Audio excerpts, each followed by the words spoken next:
One thing I didn't realise was, reading through the book, is that Vince McMahon voluntarily stepped down as head of WWF. It was... Why? Was this when he stepped down as president? Yeah, he stepped down as president and transferred it to Linda.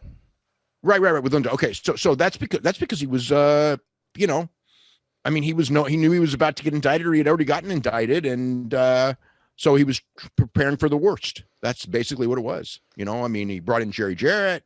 It's like I'm sure he hoped that it would never come to him going to jail, but he had to prepare for that possibility because it's funny too, because with the trial and everything, it's like when I look at the trial, I go like, God, I was there. It's like, why was he so worried? But then again, the trial was such an interesting. It was so interesting. But I mean, he never should have been charged. They didn't have evidence. They were close, but it wasn't close enough to put him on trial in my mind. Were you actually sat in the gallery watching the trial? Oh yeah, I watched not the entire trial, but I watched probably, I would say, 3/4 of it, 2/3, 3/4.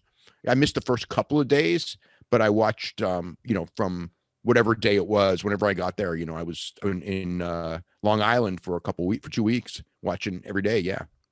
Do you remember who was? And I've got a name in mind, but do you remember who maybe was the least trustworthy in the dock, giving evidence? The least trustworthy. There were a lot of people that I thought were pretty untrustworthy, but Kevin Wackholtz was probably the top one, but Patterson was pretty low too. I would say those two stood out to me as being the least trustworthy. What did Nails say specifically? Well, he said that Vince told him that he needed to get on steroids, and he's wearing this full body costume, so why would he?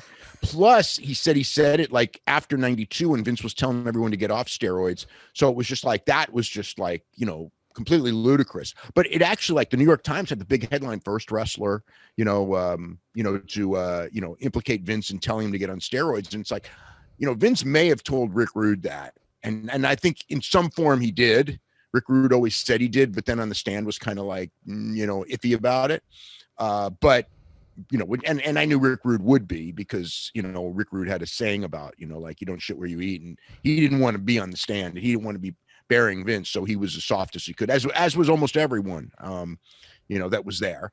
But yeah, that was, Rude was from years earlier, from that period of time, from 92 on, from late 92 on, there's no way Vince told anyone, especially Kevin Wackholtz, who he wouldn't have trusted anyway. And he was wearing a full bodysuit as his gimmick to actually get on steroids, because Kevin Wackholtz is 6'5", 300 pounds anyway. So it's not like he was some skinny guy or some small guy. He was a gigantic guy. He didn't have a great body. I mean, he didn't have a bad, I guess he had a good body, but it didn't matter anyway in that suit, whether he had a good body or a bad body. So what does it matter? Yeah. Who do you think testimony maybe swayed the jury the most into Vince McMahon's favor? Would have been Hulk Hogan, maybe? Hogan was definitely beneficial to Vince, which Vince never understood.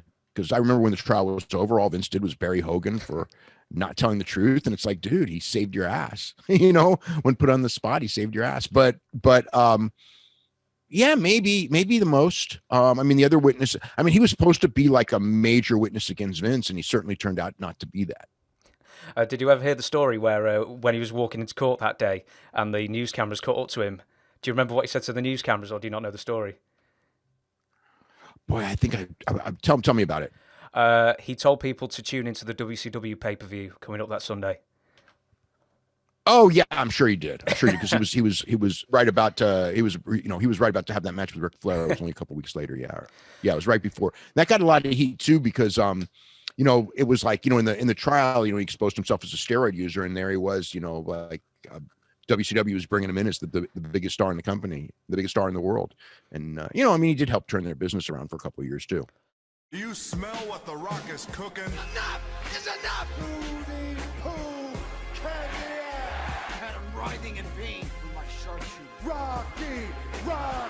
I am not a nugget! Stick him straight up your candy ass! I kicked your leg out of your leg. The Rock has come!